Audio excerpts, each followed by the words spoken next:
Serious, what is stopping you from killing yourself? The fact I don't actually want to. I'm stuck in a rut and suicide feels like the best option, but it's not what I want. Thank you so much to everyone who's showed support. I'm sitting in work trying not to get overwhelmed with emotion because of it. I'll try my best to get back to every single response, but just know I'm grateful to know people care. Thanks for the awards too. My wife. We currently don't live together because we can't afford it at the moment. Whole bunch of other reasons go into it, but right now, I'm miserable and stuck renting a room in a basement. I get to see her every once in a while and eventually we will live together. It's gotten bad enough that I broke down crying in Walmart yesterday. Hey guys, much like you, I love reading people's stories on Ask Reddit. Unfortunately, there's a lot of weird middle school level, just thought experiment type hypotheticals like nice try Baskin Robbins. I don't find this compelling, so that's why I've made it my mission to trawl and crawl through Ask Reddit and find the very best content and put it in your ears. That's why I'm begging you, like and subscribe. If there's anything I can do to help you out, give you the kind of content that you crave to help you get through your workday, let me know in a comment. But please like and subscribe. I've seen firsthand what suicide does to friends and families. It's like detonating a bomb in people's lives. Some never truly recover. I might hate myself and struggle with suicidal thoughts, but I don't hate anyone else enough to put them through that sort of pain. Plus, I have a son now. I live for him.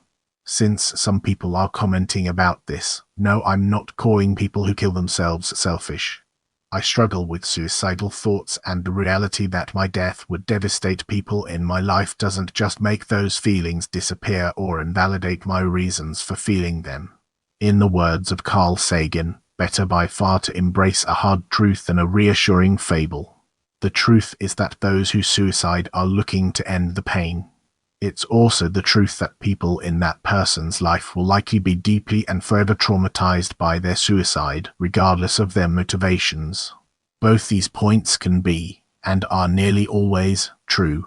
My mom and our dog, and I try to keep reminding myself that it probably can't really become a lot worse unless something truly unexpected happens, like my mom dying or something, and things can probably only improve from where I am now. Also, death terrifies me too. I witnessed the aftermath of a good friend trying to kill herself. I was 13 and it was absolutely traumatizing. I realized that the easiest way for the world to destroy you is by having you destroy yourself. So I decided staying alive and becoming the best person I could be would be the most effective middle finger to this. It's still a long and hard K, but thanks to therapy and some good luck, I am finally getting out of a life cycle of OCD and depression and towards a happier life. Thank you so much, kind stranger. You took my award virginity. I don't give a flying fuck about myself and intentionally make myself miserable more often than I'd like to admit. However, I have 3-year-old twin boys that I know would never recover from their mother's suicide. That's the true reason. Before they were born, it was my mother. And it still is her to an extent because I'm an only child, very close with my mum, and I know it would ruin her. Becoming a mother taught me that more than anything, that fear of losing your child.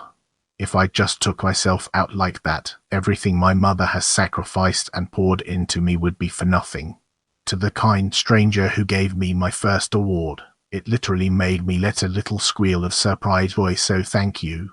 Maybe a reminder of the little joys in life. Very fitting. What stopped me in my tracks last time was the thought of what it would put my best friend though. I can't face it, can't bear the sadness I know that she'd feel. Just the mere idea of it made me take a minute to consider what I was doing. I got my dog after a suicide attempt that landed me in the hospital for a while. I was beyond depressed, abusing alcohol, and I just had a thought that I wanted a dog. I was scrolling through adoption ads, going into random pet stores, checking all the rescues. And then one day I saw my pup in a little cage with some other dogs. He wasn't even 3 pounds and he didn't give a fuck that anyone was looking at him. He was just chilling and doing his own thing. All the other puppies were jumping around. I held him in my arms and I just had this warm feeling fill my entire chest. It was the first time it really felt like that in a long time. It's been 2.5 years now and I'm not depressed anymore. My life has done a complete 180 and my dog is currently sitting here grabbing my hand like, excuse me, you're welcome now, pet me. Anytime the thought that life isn't going my way comes, I look at him and remember that everything has to be okay. He needs me. So I agree, the world's best antidepressant. My mum has cancer. Recently we talked about assisted suicide if the pain overtook. And she responded with a firm no. I have been depressed for as long as I remember, played with the idea of suicide for probably 2-3 years. Before her cancer my excuse was I wouldn't want her to be sad and blame herself. Now that there is a giant chance she doesn't reach the end of the year, I can't imagine doing it anymore, taking the easy way out. Not being there to comfort my dad, brothers and sisters. This blew up. I hope my comment comforts your pain and the memories it brings up. 1. Looked at objectively, my life is pretty okay, compared to so many others. 2. Depression is an affliction, not a moral failing. No need to feel guilty about suffering from it. I didn't chop my foot off when I sprained my ankle, so no need to overreact to a common mental health malady, either. 3. Remember your Hemingway from high school. The world breaks everybody, so no need to feel singled out. 4. Remember your Achilles from high school, who but a god can go through life unmarked. 5.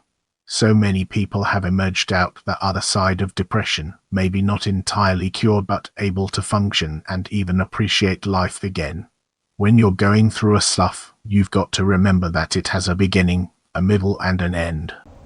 Hey guys, do you ever have a problem getting to sleep at night? Well, I've got the magic pill to cure your insomnia. Much like you, I used to twist and turn all night. But then I discovered that you can take melatonin and Valerian Root together to get a good night's sleep every single night.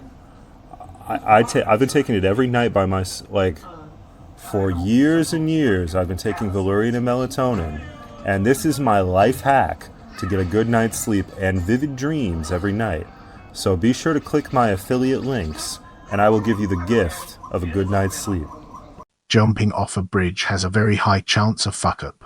I once saw a site which helpfully and honestly listed the chances of fuck-up in suicide by type of attempt, also including painfulness and speed. Hanging, pills, firearm, etc. The quickest and least painful was explosives, as I remember. But anyway, jumping off something was listed as very painful, slow. You usually take a while to drown with broken legs, ruptured lungs, etc., and likely to just wash ashore and live out your remaining life crippled in pain and unable to try again. So, don't do that. I'll try. Weird that you post this thread today. I have worked out that I'm only alive for my daughter who needs me. Might have to throw in the towel on my business of 20 years that I've fought hard to keep going so that I can support my daughter. I have no employment options and no resources beyond the meagre amount my business generates. It's kind of sick. All I want to do is look after my family and be with them, but if I want to look after them I must be away from them. 1. Not giving my parents the happiness, pride and everything in the world that they absolutely deserve. 2. The feeling that I never lived to begin with. Never fell in love. Not even a crush, as my social anxiety forbade it. 3. If I end it all now, my father, who's a heart patient, will collapse and so will my mother, and I can never let that happen even if my life is fucked. My mental health is suffering and I know every day is a battle and every day I am losing. I used to think about it every day.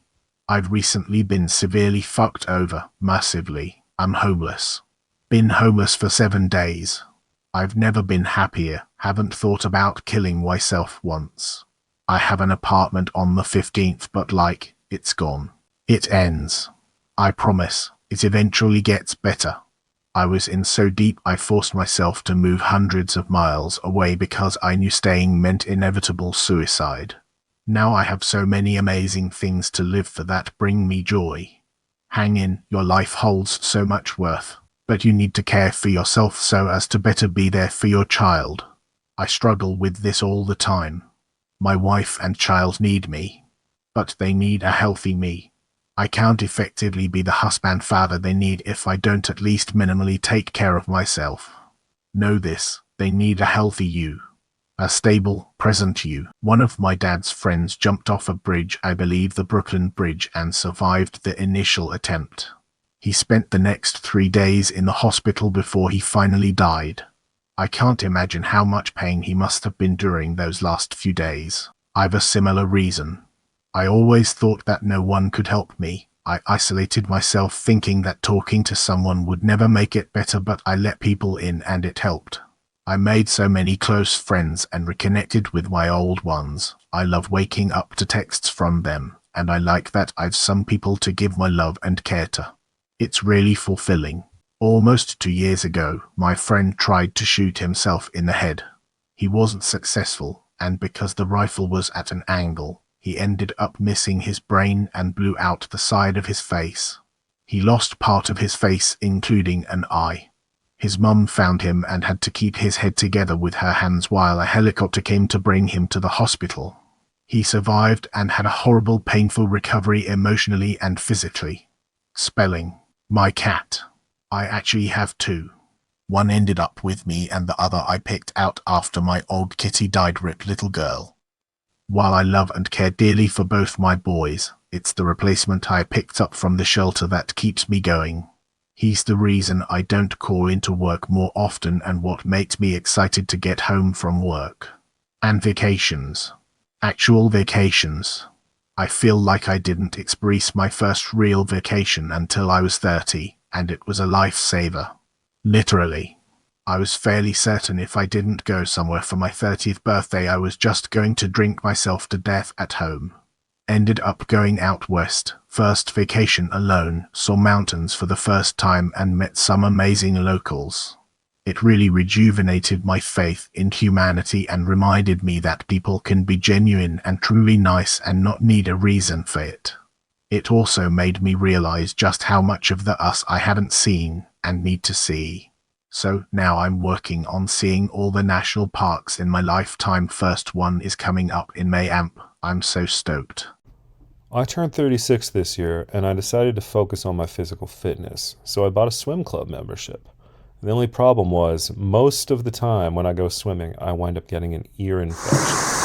So it turns out that normal earplugs, they kind of irritate your ear canal, they don't really work, they don't keep the water out, but there is an amazing kind of earplug. It's called Mack's Pillow Soft Silicone earplugs that, they feel great, they keep the water out 100%, they're reusable, and they don't irritate your ear canal at all, no issues. If you've ever had a severe ear infection, you don't want to experience that again. It can permanently damage your hearing if you're unlucky. So investing in these earplugs is definitely a good idea. Also, when my baby was crying later this year and I could not get to sleep, I used the same earplugs and they worked great. I was able to sleep right next to a crying baby. So be sure to click my affiliate link and purchase some of these Mack's earplugs today. For me, it was the exact opposite. I don't have a very good relationship with my family, but I have a fantastic relationship with my wife's family. I had a plan after my accident left me paraplegic. I intended to divorce my wife and commit suicide and leave everything to my parents and siblings so that they had to deal with this bomb of a mess. My wife found out before I could do it, and we faced our demons together in therapy. She felt guilty for causing my accident. I went to get her booze, got hit by a semi-truck on the way, and I felt my life was over anyway. We are good now. I got her family, and my 9-year-old daughter to live for now. Not to mention, you never know what's coming next. I had a good relationship with my mum, but she was always depressed and drinking, thus not the best parent. It happens. My dad had full custody, but I still got to see her 2 weekends a month. I forgot to call her on her birthday once, and that was it. I guess she figured I didn't care and it wasn't worth it anymore. I'd be better off with my dad. In reality, I just had undiagnosed ADHD and forgot. I was 11. Anyways, my point being that 2 years later to the day, my dad died of cancer. She really fucked me over. Had to grow up without anyone really caring about me. Almost 2 decades later, and I still have a massive subconscious problem getting close to and trusting women. I met this kid who tried to do it that way, and he didn't bring the barrel of the gun far enough into the temple, and he basically just shot his eyes out and now super blind and can't hear in one ear and a bunch of other shit he doesn't like to talk about.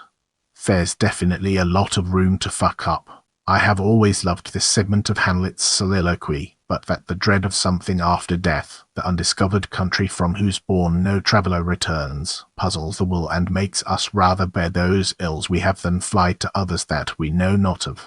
Thus conscience does make cowards of us all, and thus the native hue of resolution is sicklied all with the pale cast of thought, and enterprises of great pith and moment with this regard their currents turn awry, and lose the name of action. Attempt to fix mobile formatting. The real death tip is always in the comments. One breathing inert gas is in fact painless. An exit bag is a euthanasia device consisting of a large plastic bag with the drunkard used to commit unlimited sleep through inert gas asphyxiation. It is usually used in conjunction with the flow of an inert gas like helium or nitrogen, which prevents the panic, sense of suffocation, and struggling before unconsciousness, known as the hypercapnic alarm response caused by the presence of high carbon dioxide concentrations in the blood.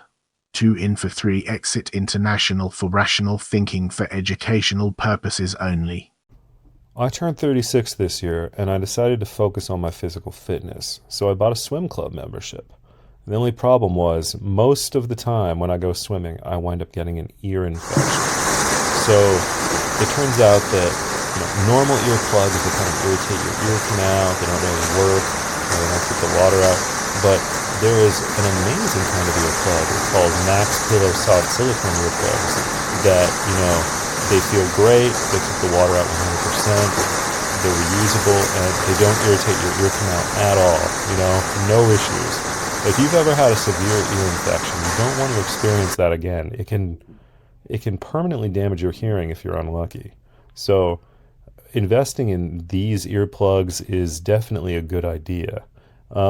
Also, when my baby was crying later this year and I could not get to sleep, I used the same earplugs and they worked great. I was able to sleep right next to a crying baby. So be sure to click my affiliate link and purchase some of these Mack's earplugs today.